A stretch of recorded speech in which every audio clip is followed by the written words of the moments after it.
শুক্তো রান্নার জন্য প্রথমেই তেল গরম হয়ে এলে দিয়ে দিতে হবে কয়েকটা মেথি, তারপর একটু নাড়াচাড়া করে নিতে হবে। তারপর একে একে আলু আর পেঁপেটা দিতে হবে, যেহেতু এগুলো শক্ত সবজি সেই জন্য এই সবজি দুটোকে আগে দিতে হবে। দিয়ে ভালো করে নাড়াচাড়া করে নিতে হবে।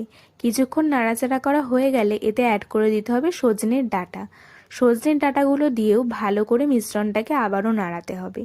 তারপর কিছুক্ষণ নাড়ানোর পর এতে অ্যাড করতে হবে উচ্ছে। উচ্ছেটা অ্যাড করে দিলাম। উচ্ছেটা অ্যাড করে দেওয়ার পর আবারও মিশ্রণটাকে নাড়াচাড়া করতে হবে।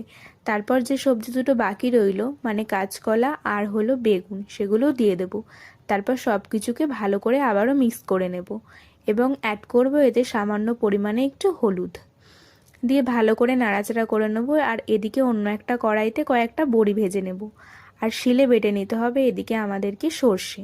তো বাটা হয়ে গেলে তারপরে আমরা অ্যাড করব শুক্তোর মধ্যে কিছুটা লবণ আর সেই সর্ষে বাটাটা দিয়ে ভালো করে নাড়াচাড়া করে কিছুক্ষণের জন্য ঢাকা দিয়ে রেখে দেব।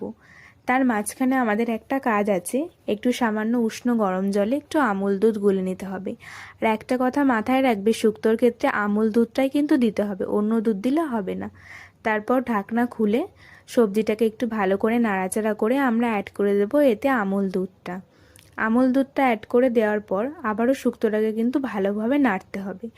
আর এই শুক্তোতে আমুল দুধটাই কিন্তু দিতে হবে, আমি বারবার বলছি, অন্য কোনো দুধ দিলে কিন্তু সেই স্বাদটা আর আসবে না।